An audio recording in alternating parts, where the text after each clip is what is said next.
Let's now turn our focus on some of the big stories that have made headlines today. It was chaos, protests and high voltage drama at the Delhi NCR border, in fact in NCR, as farmers had the Delhi Chalo call. They are demanding adequate compensation for the land acquired by the government. Earlier in the day, motorists faced mayhem when long queues of vehicles in several parts of the Delhi-Noida border, compounded by heavy security and police barricades, were put up. Despite this, the protesting farmers climbed police barricades as they marched towards Delhi. Catch a quick glimpse of the farmers' protest at the Noida border.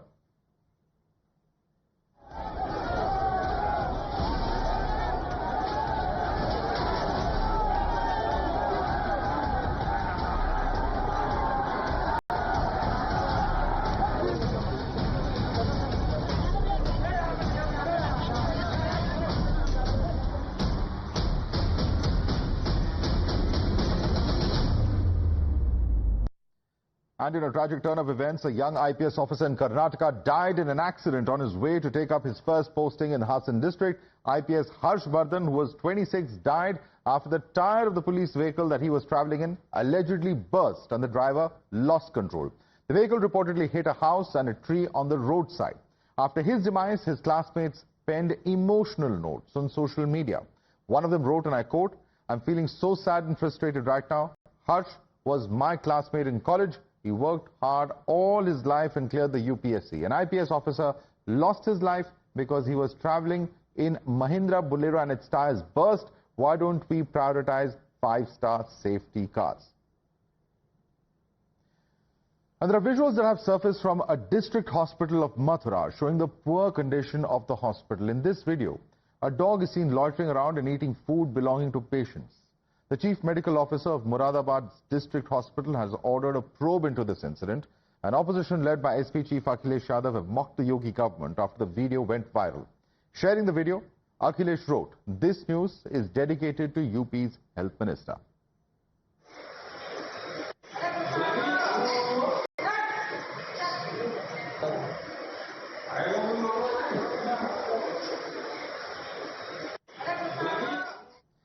And persecution of Hindus continues in Bangladesh after Hindu monks were arrested. Now dozens of them who wanted to cross over into India were stopped despite having valid travel documents. Here's a report. There is no end to Hindu hate in Bangladesh.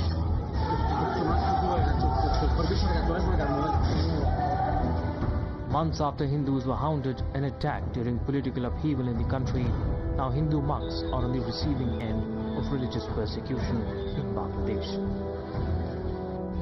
First, the Bangladeshi authorities cracked down on ISKCON and arrested top figures linked to the organization, and now dozens of ISKCON monks were stopped from crossing over into India despite possessing valid travel documents. ISKCON is leading global prayers against his persecution, with prayers being held from Mumbai to Montreal. Protests were witnessed at the India-Bangladesh border at Petropol in North 24 Parganas. Bengal leader of opposition Suvendu Adhikari and several BJP MLAs joined hundreds of saints and monks to demand release of ISKCON priests who've been arrested in Bangladesh. Politics also broke out with Mamata accusing the government of India of keeping mum on Bangladesh issue and called upon the centre to move UN peacekeeping mission in Bangladesh. BJP, on the other hand, reminded Mamata of past instances when monks have been targeted in Bengal itself. Government of India is totally keep mum. Government of India can take up the matter with the United Nations so that they can send the peacekeeping force in Bangladesh. Mamata Banerjee appeasement politics कर रहा है, तुष्टीकरण की राजनीति, और एक ही appeasement, radical force communal force का साथ मिला भगत. As the political war continues, the big question is, when will this persecution of Hindus end in Bangladesh? Bureau Report, Times Now. And from Bangladesh to Pakistan, minorities are under attack. In fact, in the UK Parliament, an MP raised the plight of Ahmadiyas in Pakistan and other minorities as well. Let's listen in. take up the plight of the Ahmadiyya Muslim community in Pakistan. They're not the one that conforms to everyone else. Therefore, according to Pakistan law, they're heretics. Desecration of Ahmadi mosques and graves have become almost routine. We were there the last time we were there. The pictures of their churches and their mosques destroyed, of their gravestones destroyed, and their graves desecrated. Since 2021, over 40 mosques and 421 graves have been destroyed or defaced. Joining us now is Member of Parliament in the United Kingdom, Mr. Bob Blackman. He's also the chair of the All-Party Parliamentary Group for British Hindus. Mr. Blackman, thank you so much for speaking with us here at Times Now. Now, for quite some time now, we've been seeing the developments taking place in Bangladesh, where minorities, particularly Hindu minorities, have been at the receiving end. Given the circumstances that we've seen over the past few days, what is your view about the primary reason behind this attack? Is it just plain simple hooliganism? Is it fanaticism? What really do you think is driving these attacks? Well, I think the first thing that obviously happened was the change of government in Bangladesh, with Sheikh Hasina being brought down by mob rule, basically. Now, into the breach stepped Muhammad Yunus, and he was seen as an elder statesman that would pull the country together. But since that has happened, the attacks on minorities, particularly Hindus, has increased dramatically. Temples have been burnt, houses have been burnt down to the ground, and businesses destroyed merely because people were Hindu that were celebrating either in the temples or running the businesses or living in the homes. We've seen on social media, we've seen on the various different media channels from India the terrible scenes that are going on, and it's quite clear that it's Islamist mobs that are doing this. Now, it appears to be increasing in scale, and in particular, there seems to be a vendetta against the International Society of Krishna Consciousness, and the arrest of at least one of their religious leaders, together I think with two further over the weekend, just means that this is a direct attack on a well-established religious organisation who operate across the world, and particularly, I have to say, in the UK, where they run the Hare Krishna temple in Elstree, very close to my constituency, and many of my constituents attend that wonderful mandir. So this is directly attacking people that are expecting me to speak out on their behalf. And you've also recently stated, sir, that it cannot be acceptable that religious minorities are persecuted in this way. What steps do you believe the UK government can take to pressure Bangladeshi authorities to ensure the safety and protection of Well, I think the first thing, obviously, is that both India and the UK have a unique relationship with Bangladesh. The reality is that we both enabled Bangladesh to become independent from Pakistan back in the early 1970s.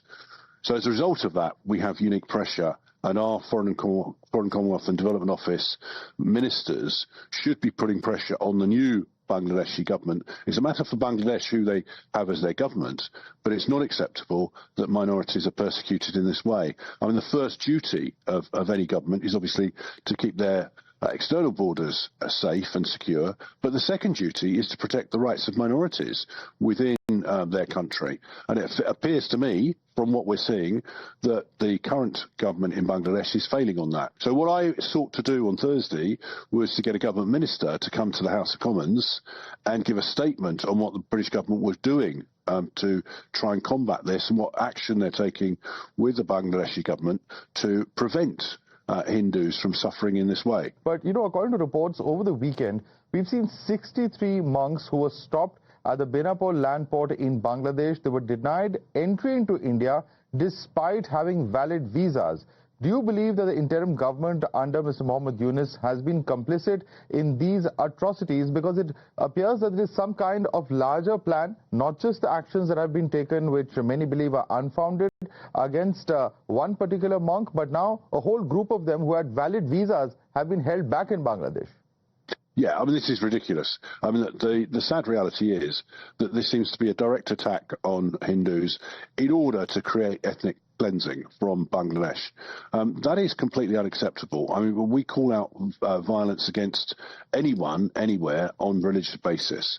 Now here, it's a case of saying, I haven't heard the details of this incident over the weekend, but obviously what we need to do is to make sure that those priests are freed and able to go about their lawful business. Right. Also coming back, Mr. Blackman, to the point that you made about the members of parliament in the United Kingdom raising concerns about deteriorating religious freedom and human rights abuses of minority religious groups in Pakistan during a cross-party debate in the House of Commons. What specific legislative measures or policies do you think the UK government can implement to address the ongoing persecutions of minorities such as Hindus, Christians and Sikhs in Pakistan?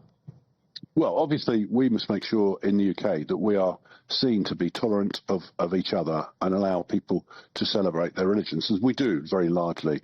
There are minor problems that we sometimes occur. In Pakistan right now, there are real problems in terms of the government of Pakistan and indeed what is taking place against the minorities.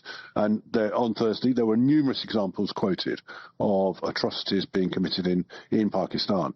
We have to call those out. I mean, obviously, one of the issues is that the UK can use its soft power to try to make sure that Pakistan and the Pakistani government recognise that the world is watching and that those people are not forgotten.